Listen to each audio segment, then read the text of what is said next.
Welcome to the Swinburne Professional Staff Network podcast, the podcast professionals with Kristy and Ash, made by professional staff for all Swinburne staff. Hi, I'm Kristy Horn and I'm one half of this podcasting dynamic duo. And for those who don't know me, I work in the School of Business Law and Entrepreneurship, SOBL, in the Centre for Social Impact and the CXI Research Group. And my passion is podcasting and cycling too, especially the Tour de France. So just don't try and talk to me during July, okay? Right. Seems reasonable. Let's go. All right, that's enough about me. For now, let me introduce to the mic also a fellow Soberlite, the wonderful, the very kind and the best boss ever, Ash Carden. Hi, Ash. Hi, Kristy. How you going? Good. I should shout out to both my schools really because SMV is missing off there. Okay, sorry. And whoopsie. I love them both equally. Yeah, right. Well, I love Sobel more, so there you go. I can't love Sobel less to balance it out. No, you can't. And we're in SMV territory, by the way. Okay, yeah, we're in the studio today and we're super excited. How you doing, Ash? Are you getting back into the swing of things? Yep, 2024, enjoying some finally sunny weather. Oh, yeah, I know. I had a great weekend down at the beach, but it's going to be a great year. We've got a lot going on this year, but you know what? I've made a decision. I'm going to work smarter and be more organised. So I've spent pretty much all of January making lists, making more lists and making some more lists. So now I've just got to get into action and start getting some work done. I mean, we're administrators. We love lists. I know. So, yeah, I do love the start of the year. Whoops, just banged the microphone. I do love the start of the year. It's a new year. It's got a good feel to it and it's going to be an absolute ripper. So I thought I would just give a little shout out to the SPSN network, which is the Swinburne Professional Staff Network, which is for all professional staff that are at Swinburne. And if you are a professional staffer, you're already in, okay? There's no initiation, there's no forms to fill out, you don't have to go through any other hoops but just be a part of the professional network. You're automatically in. So, and we have a range of activities organised for the professional staff to get involved in the SPSN network for 2024, and they include some new lunch and learn sessions we're going to be doing. We've got some in AI training and some association kind of introductions with ATEM. Yes, I believe we do. And we've got a special guest speaker coming in, but we've also got some coffee catch-ups, and it's a really good way to network with your fellow professional staff legends. And so, yeah, if you're not involved and you want to get involved, there's no pressure, but, shout out. So, and for those who don't know about the podcast, you want to talk about that, Ash? Yes. So Kristy and I are both on the committee for SPSN, led by our fearless leader, Nicola Howard. And if you are interested in being on that committee, do contact Nicola. And just after lockdowns, but not after all of them, it was when there was a gap in lockdowns, we were talking about how to be connected across the professional staff group, cohort, conglomerate, and Kristy said podcast, and I agreed because we were having banter on the day and it seemed like a fun thing to do. And then we got moving with it and it turned out that it was a fun thing to do. It was a huge fun thing to do, and it totally started to snowball, didn't it? We even presented at an academic conference. We did. There was a podcasting conference hosted here at Swinburne that we presented at, and my beautiful son, who would have been 4 at the time, may or may not have melted down in the middle of that presentation. He had a big meltdown. We got through that. It's been an amazing learning for us as well because we get the chance to connect, do some in-depth connecting with colleagues that we wouldn't have otherwise gotten the chance to meet or understand very much about what they do. That's it. Except from a distance across the whole university, and that's sort of what we want to keep doing and share the love. Yeah. And this is our 4th year, over the last couple of years, we've seen lots of downloads, lots of people are interested in hearing what we've got to bang on about.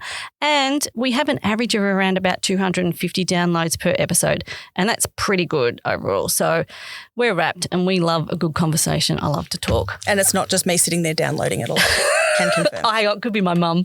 It could be mum. She loves it. Kristy's mum has an count for how many times we say No, it's not in my vocab anymore. Literally, it has happened has it? many times today. Is it? Yep. I'm counting. Okay, Mum called me. She called me, sent me in. Stop. We want to thank everyone who does listen in. So we love it and we love producing it. So we have a great year lined up with some excellent Swinburne guests, and not all the guests are professional staff. Some are, but some aren't. But the aim of our podcast is to chat to staff who are doing some incredibly interesting work, research, or have a ripper story to tell. So, Ash, let's quit the jibber jabber and introduce our first guest for 2024.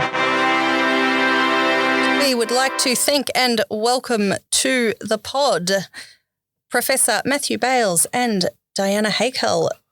Matthew is the director. Professor Bales, sorry about that. It's fine. Both, same person, is the director for the ARC Centre of Excellence for the Gravitational Wave Discovery, or OzGrav. Diana is the Senior Communications and Engagement Advisor for OzGrav. Just in case anyone has not heard of it, it is the ARC Centre of Excellence, or COE, for Gravitational Wave Discovery. I think OzGrav as a brand and a location and a space and is very known across, the world. Maybe I've been seeing it for so long, but probably the world. I did say the world, universe actually, yeah. So I'm going to go through your bio. Stick with us because it's really comprehensive and it's amazing. So, all right, buckle in, people. Go, Ash. Professor Bales is an astrophysicist specialising in radio astronomy and gravitational waves with a focus on relativistic astrophysics. Is that? So did I even say that word? You nailed relativistic. Yay. That's a all right, keep going, Ash. achievement. A former ARC Laureate Fellow. He is a member of the Australian Academy of Sciences and was honoured as a 2023 Shaw Laureate for the discovery of fast radio bursts. His contributions extend to the leadership roles at Swinburne University of Technology, where he has served as Pro-Vice Chancellor Research and acted as DVC of Research on 2 occasions. Notably, Professor Bales has played pivotal roles in securing success in 3 ARC Centre of Excellence bids. As a theme leader for CAASTRO, and I am sorry if that is usually said as a word. Like Fidel Castro. It is. So I wanted to say Castro and then I was too scared to say it. And Director of OzGrav, Matthew continues to shape groundbreaking research in this field. Also joining us, Diana Hakel, who is the Senior Communications and Engagement Advisor for OzGrav. And not to mention, amazing professional staff member and also a children's author. I did not know that. Yeah, Worked with Diana before. This is exciting. So thank you both very much for making the time to be here with us on the podcast, guiding me through the That's some intro, right? That is quite the intro. I'm liking our astro theme. We should get more of the astro on here, mostly so I can expand my vocabulary. No, you did really well there, Ash. Well done. Welcome, guys. Welcome to the podcast, and thank you for joining us today. Thank you for having us. Come in a little bit closer to the mic there. Yours is a bit sketchy there, Matthew. So how you guys going? Yeah, very good. Yeah, that's great. Well, perhaps we thought, and thank you, Ash, for that amazing intro. That was really hard. I'm so glad I gave you the hard bit to do. You're welcome. Part of the service. Yeah. It's really awesome to have you both join us on the podcast today. And for those who don't know Matthew, how about we kick off with a couple of questions and start to find out a little bit more about you and get to know you a little bit better. So perhaps you can tell us a little bit about yourself and how long you've been at Swinburne. Yeah, I came to Swinburne in 1998 and have been here over 25 years. Wow, that's amazing. That's such a long time in one organisation. Yeah, it is. I was very determined to make it a success and actually started astronomy here in Swinburne, and we had a really energetic team and recruited really well, and it's been a blast. I see what you did there. That is excellent. It took me a minute. Oh, did you? Yeah, no, I got it straight away. That's hilarious. So you've seen some significant changes over those 25 years. Is it your 25th year this year or? No, last year. It was January 2023. Oh, wow. It was my 25th anniversary. So. Fantastic. Congratulations. That's really an honour to be somewhere in the run organisation for that amount of time. Yeah, so you would have seen some changes over the time. Yeah, a lot of changes, a lot of growth, and there was a great belief in in my team from the first Vice Chancellor, Ian Wallace, who invested quite heavily in our group, and we pioneered online education back in the 90s when it was sort of hip and cool. But we also were very determined to have a strong role in public outreach, and we developed over the course of a few decades everything from interactive 3D exhibits and virtual reality theatres to 3 IMAX films. Unreal. So it's evolving, and it's always evolving, isn't it? So it's still continuing to become more and more exciting. I love this space. Do you see what I did there? Thank you. Yeah, it's been amazing to see the growth because I arrived on my own, and there was a woman, Margaret Mazzolini, who was a 0.4 temporary lecturer at the time, and now there's over 130 people doing astrophysics here at Swinburne. So it's quite an amazing growth. Yeah. Actually, I heard Professor Duffy on the radio this morning on 774. Did you hear that? No, I was probably riding to work. Yeah. Oh, we're going to get to that later because I love cycling and I know a little bit about that. So I want to chat to you about that too. Before we get to those awesome questions, we'd love to hear a little bit more about your role, and maybe you can explain to us a little bit about your role and its significance in the university because it's huge. Yeah, my current role is the director of a national ARC Centre of Excellence. As you described, it's called OzGrav. We work on gravitational waves, and they're a brand new type of radiation that was only first detected in 2015. So gravitational waves are a consequence of Einstein's general theory of relativity, and he thought they would never be detected. And 100 years after his theory was published, they were detected by the LIGO interferometer, which is a amazing $1 billion facility in America, which can detect the change in space between two mirrors 4 kilometres apart, only 1/10,000th of the width of a proton, which is quite remarkable. So I'm not laughing at it. I'm just kind of laughing because I'm actually a bit nervous and it's blowing my mind, right? It's just unreal. Yeah, so keep going. We literally watch black holes tear each other apart billions of light years away from the Earth. And space and time get shaken, and we can see that shaking about once every few days at our detectors. Oh, fantastic. That's pretty glorious. Yeah, some shaking going on there. That kind of segues perfectly into the next question. Hang on. What? Are we shaking the laws of time and space? Are we doing that in the podcast?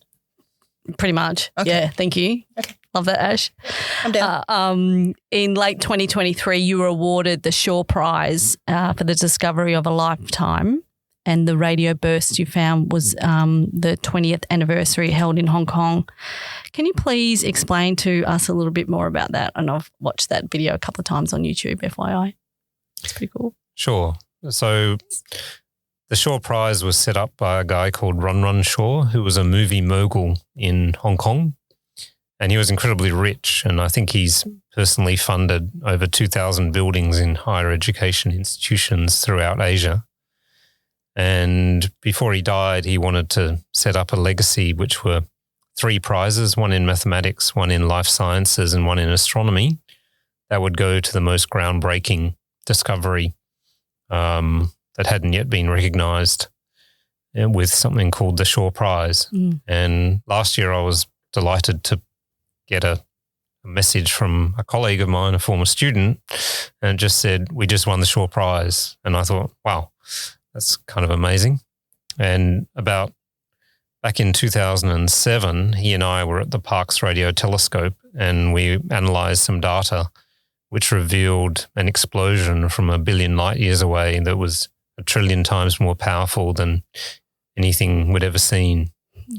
It was a 5 millisecond duration burst of radio emission that had been travelling for about 1 billion years and struck the telescope. And we realised this must be extraterrestrial. Really? And published a paper on it, which was in the journal Science. Yep. The paper now has over 1,000 citations and a Shaw Prize, which is delightful. Did you when you found out, did you like flip out? Did you go nuts? Yeah, we'd only ever nominated for one prize as a team, and we hadn't won it. And I sort of thought maybe the universe had passed us by on the whole prize-winning thing. So it was a bit of a surprise to get it. I didn't know we'd been nominated. I think you're not allowed to know who's nominated for Shaw Prizes. Okay. And I wasn't even sure what time of year they were read out or anything. So, about 5 hours before the announcement, got this message. Unreal. I checked my spam folder and there was the official notification. And it was a whirlwind, really. I had an incredibly busy last half of the year going to various ceremonies and things. And the ceremony in Hong Kong looked really fancy. It looked so special. And you had your family there. You had your wife there and some colleagues there too, which was really lovely.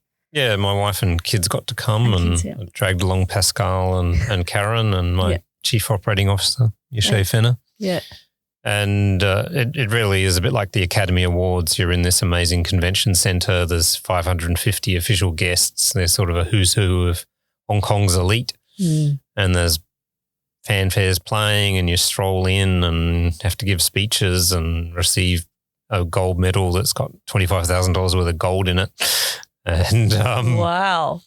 And you have to sort of hide it. And that's what I immediately went to. What do you do with a gold medal like that? Like how do you I would want to put it away and not break it or not lose it or something like that. Yeah. Yeah, I've never really had anything like that. I've never held that much gold. It's not that big. It's 220 grams of gold, but it wouldn't need to be big. It's interesting on the airport security. It comes up as a big black disc on the X-ray machine. Oh, is it heavy, Matthew? There you go. Well, it's 220 grams of gold. Okay. It's not super heavy, but it's a nice thing. And Fantastic. It was probably formed when the gold in it was probably born when two neutron stars collided and eventually made it to the Earth. So that's also a nice aspect of my research because we also study merging neutron stars. Okay. What's a merging neutron star? So a neutron star is the collapsed core of a once massive star, maybe 10 times heavier than our sun. And at the end of its life, it grows an iron core, which collapses when it reaches a certain mass, about 1.5 times the mass of the sun. And then those neutron stars can actually be in orbit around each other and they radiate gravitational waves, which causes them to eventually merge. And when they do, there's a burst of both gravitational waves travel throughout the universe, but also a whole lot of gold is created that gets sprinkled throughout the universe. Phenomenal. How about that? I am trying to resist asking every second follow-up as, what is that? What is that? And the way you explain incredibly complex activities and structures and things that are happening. I'm sticking with it though, Ash. I'm totally. It is fascinating. Yeah, aligned here. Hey, this is a question without notice, and in doing my research for this interview, somebody said to me, "Oh, if you've won a Shaw Prize, the next step is a Nobel Prize."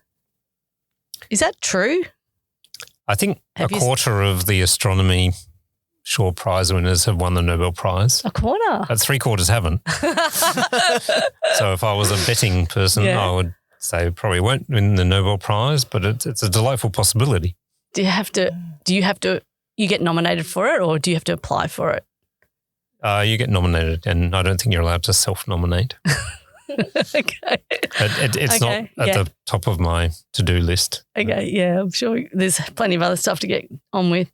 So what would you say, Matthew, is the best part of your job and what gives you the most enjoyment? I think I really love making discoveries of things that nobody else has ever discovered. So that's a great thrill. And in fact, when we first found the first fast radio burst, I couldn't sleep because I was so excited that it might be real and might be the dawn of a new age of astronomy. So that was very exciting. But I actually really enjoy engaging with the public and educating them. And that's probably my biggest love. But it's a sort of a different, it's orthogonal, I think, to scientific discovery. What? So, sorry, that's a big word. Well, it's a different type of love. Okay. That's how I would describe it. Yep. So it's more of a nurturing thing. And I think there's a great responsibility for scientists to educate the public that the scientific method is valid and valuable. Absolutely. Because I think we're so surrounded by fake news, for want of a better word, and social media dissemination of information that's very inaccurate, that scientists have a role to play to say, look, there is an experimental process and a scientific method that we should be following when we're judging evidence, not just what we want to believe. And that's, I couldn't agree more, but also having you on the podcast today and like translating that into easy enough to understand is really important, sharing what you've got to say too. So we appreciate that and thanks for being a part of it. So we also have in the studio here with us today, Ash, Diana Hakel, who is who works with Matthew, and here she comes to the microphone. Hi. Hello, how you doing? Good, how are you? Good. So you're nearly 12 months into your new role. It's a really big job and involves lots of events and marketing, which you absolutely nail. Can you please tell us a little bit about your role? It's everything and anything, really. The amazing thing about what I do or where I work is that Matthew and Yeshe just let me be as creative as I want to be and, do what I want to do, and they're very supportive. So it's everything from like external to internal communications, events, media outreach, content creation, socials, industry engagement. What else? Helping with research translation efforts, working on different projects and upcoming brand refresh. And oh, right. Yeah. Well, that's exciting. So it sounds like a really big job, but also in translating what happens at OzGrav out into the audience is a really tough gig too, I reckon. Yeah, absolutely. We just, we need to promote the incredible work that's happening at OzGrav. So yeah, that's so good. And are you able to discuss some of your high-profile projects or events you have coming up? Oh my God, there's got anything so up your many. sleeve? Come on, spill. So the launch of OzGrav 2 is what we're calling it internally, but it's just the launch of OzGrav again because we've been funded for another 7 years. So we're winding down OzGrav 1 at the end of March and launching OzGrav 2. Yeah. Thank you. Fantastic. It is. It's wonderful news. So that's going to be a big event on the 17th of April. And we've planned to launch it alongside the UIIN symposium that's happening here on campus as well. So we'll what's that? The UI? I want to say this correctly. So University Industry Innovation Network. It's like a global network of industry and university. And that will be here at Swinburne? Yes, yes. Great. Yes. When's that? That will be the evening of the 17th and then the 18th and 19th of April. Okay. And who will be attending that big event? So that's not been run by OzGrav. That's been run by the university, by Swinburne University. And it'll be, I want to say, Asia Pacific industry and universities in attendance.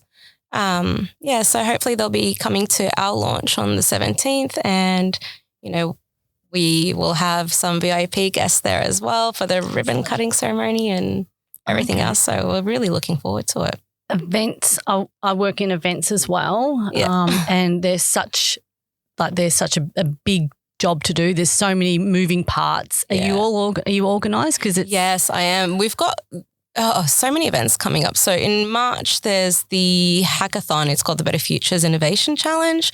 And that's like a science meets industry hackathon that we've teamed up with 4 other centres of excellence to run.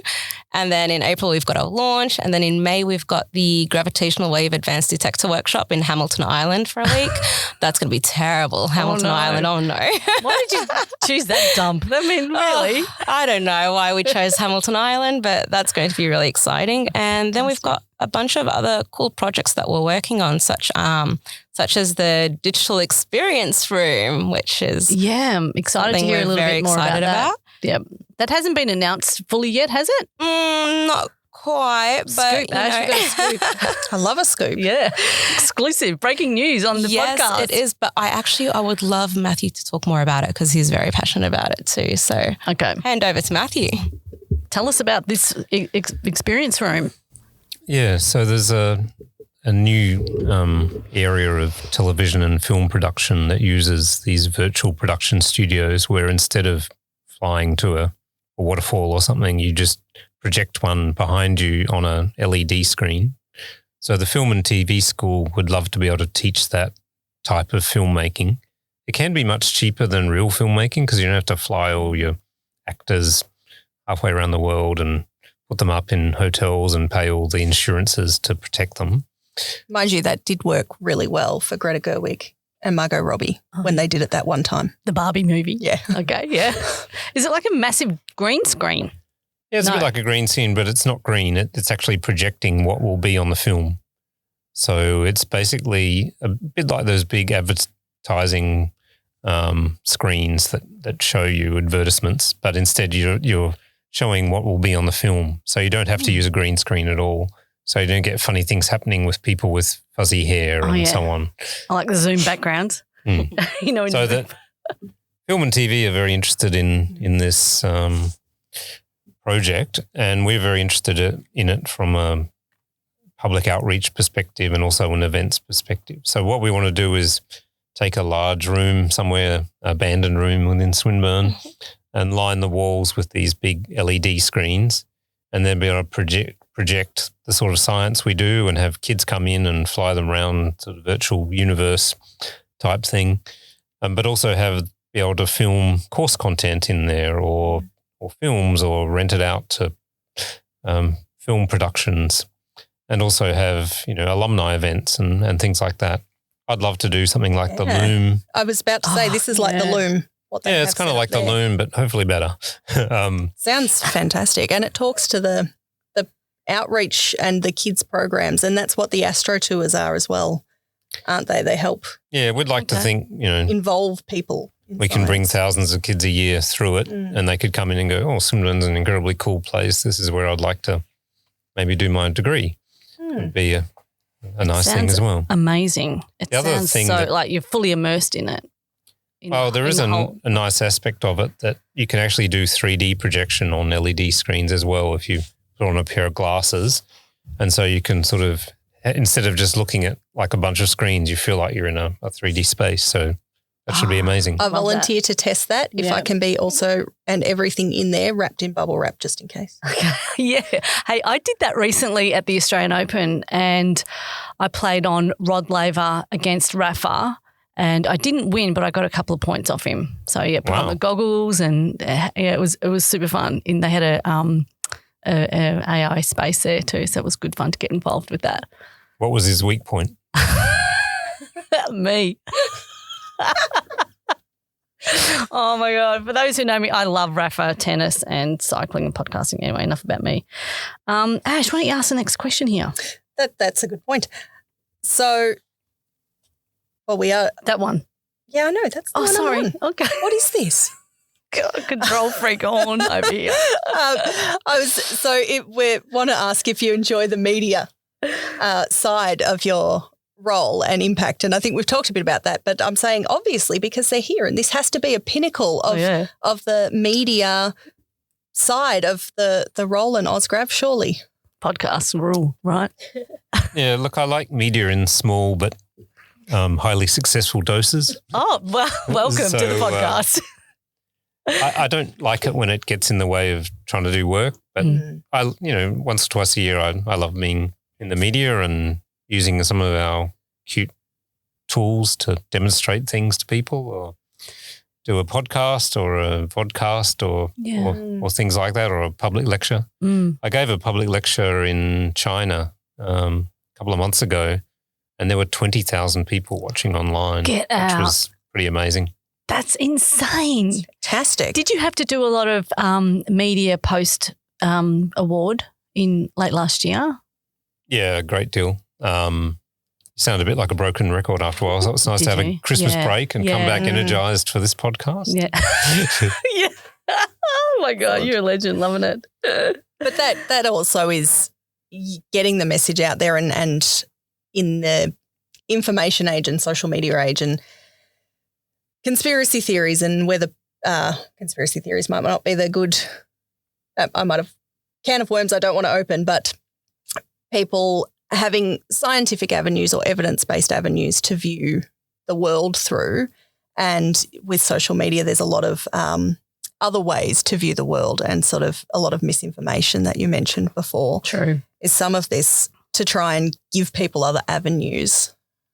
Yeah, what I like to do is show that we haven't just pointed our telescope and discovered things. We're testing theories, and they have definite predictions. And I like to show how well Einstein's theory of relativity maps to those predictions, and how you can use experimental evidence to verify it. Because even in general relativity, there's a bunch of crackpots out there that think that they've discovered that you're all wrong. And it's nice to go, well, what does your theory predict this thing should do? And here's some data, and here's what we see, and here's Einstein's prediction, and it works. What would Einstein say if he was around today? He'd be wrapped. Yeah, he would be wrapped, I think. Yeah. I think he's more of the sort of lone genius than the collaborative modern day scientist. There's not a whole lot of people just sitting on their own, coming up with theories anymore. There's a lot of huge teams. So the LIGO team that discovered gravitational waves had 1,000 people in it. Wow. Probably 70 of those were Australians. And it really is sort of big international collaborative efforts. We have a nice tool that we've developed in OzGrav called OzGrav's Virtual Universe. And it enables you to sort of do a drag and drop thing where you can build a black hole going around a neutron star and show how they orbit. And it really helps explain the science and have very high impact sort of social media outcomes. And is that available to anyone to know? Do you have to be part of a... It's still under development, and it's got a few what we might term features, but it's actually being developed by John McCormack's group here at Swinburne. Yep. And we are hoping, first of all, to release it to OzGrav staff. And then I talked to some of the people yesterday about whether there could be a commercial version that we could sell overseas or within Australia for public education. How exciting. That's great. Yeah, and that's, like you said before, giving back and sharing the knowledge more broadly. Did you want to say something, Diana? I was just going to say that it was actually was it your idea? No, can't take credit for it, but it was actually OzView that kind of birthed the idea of this digital experience room, because, watching how it operated and what everything looked like, it was just, this needs to be featured in an immersive space where you can kind of be surrounded by all of this. So, yeah. Super excited. I can't wait to see that come to life. That sounds awesome. We're kind of we're wrapping up here, but each year we have a theme for the SPSN network, and this year the theme is brave. We think it's a great theme, and from time to time we all need to be brave. I got to say, you two have been so brave coming in today. So how do you feel about that? You're loving it. I am. I was so nervous. Really? Yeah, I was shaking walking up the stairs. Oh, you were not. Come on. Maybe it was because I was unfit, but I had probably to walk that. up 4 levels. So. Didn't take the lift. No. I think it's brave to walk up all 4 levels. Yeah. Matthew wouldn't let me. Well, he's a really good influence on you. Also, just finally, as we are wrapping up, I know I've already said that once, but I'll say it again. I noticed you like to cycle. Yeah, very much so. And do you ride your bike to work? How far do you ride? And how often do you ride? Yeah, I've got 3 routes. I've got the sort of crazy route with cars that's 8.5 kilometres. I've got the safe route on bike tracks, which is 11. And I've got the training route, which is 20. Oh, okay. Because I've done the 3 Peaks Challenge 5 times. So no way. All right. Well, I'm across all of that. My partner, he's done it also 3 times. But for the benefit of our listeners, and not for me at all, 3 Peaks Challenge is an incredible one-day bike race up in the high country of Victoria. Starts at Falls Creek and ends at Falls Creek, and you ride maybe 260 Ks over 3 huge peaks. That's Falls Creek, Toowoomba Gap and Hotham. Yep. I love it and have been up there many, many times watching that race. And, that's incredible. So are you in training for that this year? No, I passed the 60th birthday, and the amount of time I have to spend training is longer and longer, and I think my wife wants to see me occasionally. Yeah. So you've got to have an understanding partner to be able to put in the hours to be able to make it, because I only just make it. So I was very proud. 12 hours? Or 11, is it? Yeah, there's a 13-hour cut-off, and I came in at 11:47 last time, Unreal. so I was pretty proud of that. Absolutely. I've hung up the cycling shoes on that regard, but I still ride to work religiously. Do you know Zane Coffee down here? Yes, I do. Do you know Maroon, the guy who owns it, the bald-headed guy? I actually go to Zane to get my figure nut bars. He has done every single 3 Peaks. Oh, wow. Yeah, every single one. And I was there not last year because I think it might have been cancelled. There was a landslip last year, but the year before. Right. And I was there when Maroon came across. My partner hadn't come through yet, but he's done it every single year. So, and actually I think there's some other guys at Swinburne that do it. So hats off to you.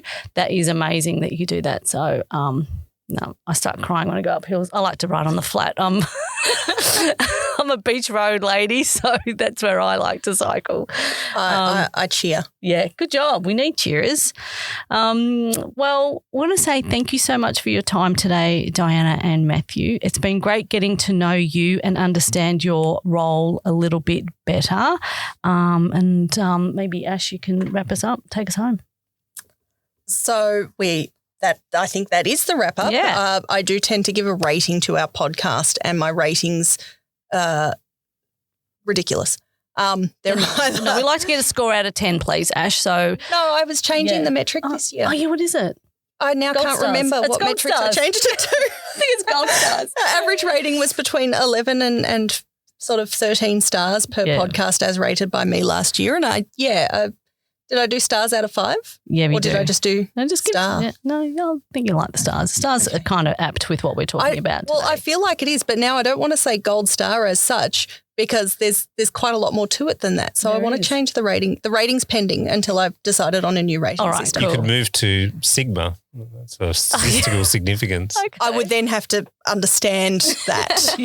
Well, 3 sigma only happens like less than 1% of the time. I do understand that. Oh, it's not That's the car. exciting. Whereas a 1 sigma is a 67%. Yes. Oh, okay. Because sigma. that Give us your sigma.